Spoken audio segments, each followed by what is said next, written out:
cuando se da la demostración esta de Piskunov, viene implícita y algunos, digamos, y hay quienes toman esta demostración y esa parte no la ven, pero viene implícita, es decir, porque uno tendría que preguntar, bueno, muy bien, y cuando vos haga esto, ¿qué pasó con estos términos?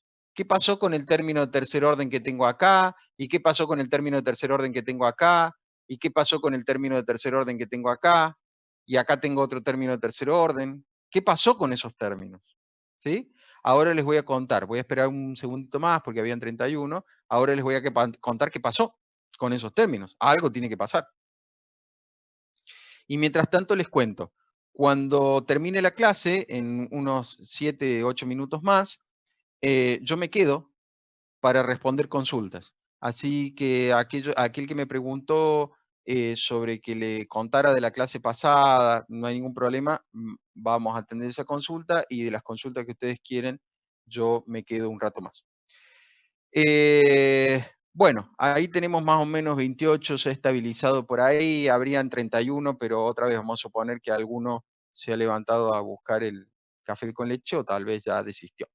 Pero bueno, vamos a avanzar. Lo que yo les decía es, cuando ustedes hagan esta demostración, fíjense que acá tengo el término de orden cero, tengo los términos de primer orden y tengo los términos de segundo orden. ¿Y qué pasó con estos que quedaron acá en círculo? ¿Dónde quedaron? Todos quedaron acá en el resto. Todos quedaron en el resto. Pero yo no los puedo tirar así como así, porque Piskunov los agregó por algo. No los puedo tirar. Entonces lo que tengo que ver es que este resto en realidad se expresa como todos los términos que yo voy a tirar. Ese resto es 1 sobre 3 factorial con todos los términos que yo voy a tirar. Y acá ven que era como yo les decía, parece un cuatrinomio cubo perfecto. El cubo el primero, el triple del cuadrado del primero por el segundo, el triple del primero por el cuadrado del segundo, más el cubo del segundo. Fácil de recordar.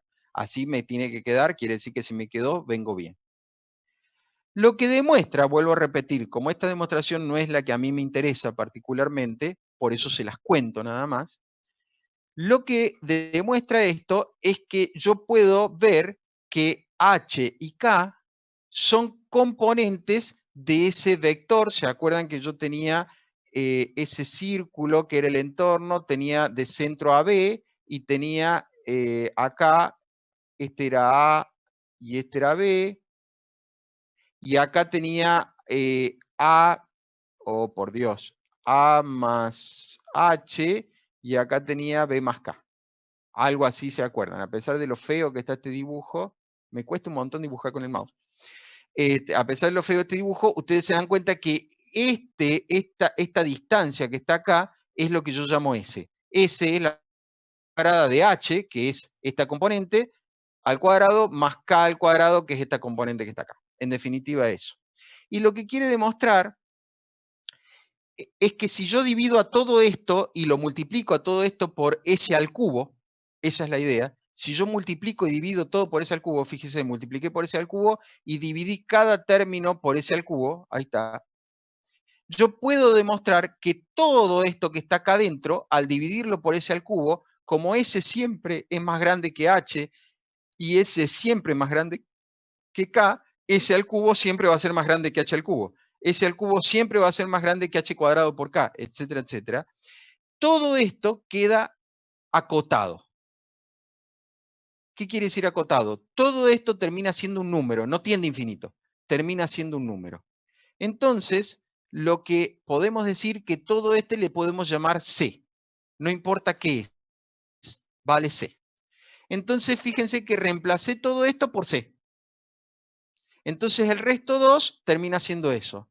Y en general, el resto n termina siendo, si el resto 2 es 3 factorial, el resto n es n más 1 factorial. Y si el resto 2 es s al cubo, el resto n es s a la n más 1.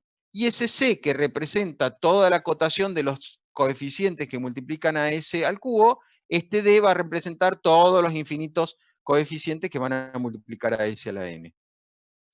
Se puede demostrar que si yo tomo el límite para el resto que tiende a infinito, entonces todo esto tiende a cero. Acá está el por qué simplemente ustedes lo pueden leer, está muy bien explicado. Esto, por ejemplo, en el libro de Monjor no está explicado, esta explicación está agregada acá para que ustedes vean por qué. En el libro de Monjor dice, se puede demostrar que esto es cero. Bueno, es por esto que esto es cero. Y lo que quiere decir simplemente es que si yo agrego infinitos términos, entonces el resto se hace cero. Quiere decir que si yo agrego infinitos términos de Taylor, la aproximación de Taylor es perfecta a la función que quiero aproximar. Eso es todo. Esa es la explicación de esos términos que Piskunov dejó aparte. ¿Y qué quiso hacer Piskunov con esos términos? Demostrar que si R tiende a, si n tiende a infinito, porque lo demostramos para n igual a 2, pero si n tiende a infinito, entonces que voy a tener un polinomio de Taylor que aproxima perfecto a la función. Eso es todo. En estos últimos 2 minutos, fíjense cómo sería un problema. De todas formas, van a ser estos ejercicios en el práctico. Me dan una función, por ejemplo, la función exponencial, 2x menos y quieren que yo calcule un polinomio de Taylor alrededor del punto 1, 1. Bueno, como yo necesito calcular la derivada, ¿se acuerdan? La derivada de la función, y la derivada de la función respecto de x respecto de y la derivada de la función respecto de x dos veces, respecto de y dos veces y cruzada, entonces yo lo que hago es derivar esta función. Ustedes en sus ejercicios prácticos van a tener que hacer siempre eso. Una lista de todas las derivadas. ¿Hasta dónde? Hasta el orden que le pidieron. Como me pidieron un término de segundo orden, voy a hacer hasta la derivada segunda. Si me hubiesen pedido un Taylor de tercer orden, tendría que hacer hasta la derivada tercera. Lo que hago son las derivadas parciales de esta función. Y una vez que tengo todas estas derivadas parciales, las voy a evaluar en el punto conocido. Voy a evaluar la función en 1, 1 y las derivadas en 1 a 1, en 1, 1. Después, yo como este material se los voy a subir, ustedes pueden controlar que esta derivada están bien y que al evaluar estas derivadas en 1, 1 y la función en 1, 1 da esto, que ahora son números. ¿Y qué es lo que me resta? Algo tan simple como construir el Taylor. El Taylor decía que era f en AB.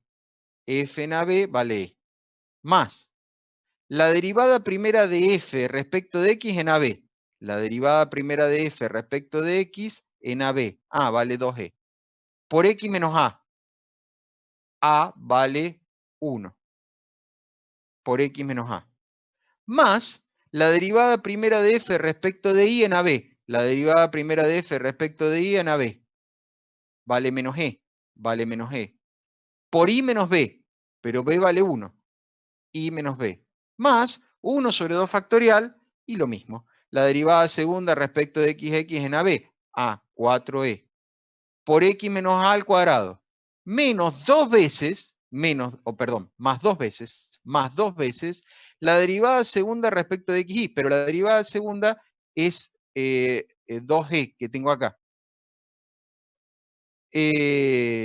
Acá me está faltando un 4. Ahí lo voy a corregir. No puse esto, seguramente cuando estaba usando el copy-paste del Taylor, pegué acá y me olvidé de reemplazar, volver a pisar acá y multiplicar por 2 para que me quedara un 4. Ahí lo voy a corregir, chicos. Acá va un 4, porque es el doble de esta. Entonces acá va un 4. Por x menos 1 y menos 1. Más esta por y menos 1 al cuadrado. Y ahí se terminó mi Taylor.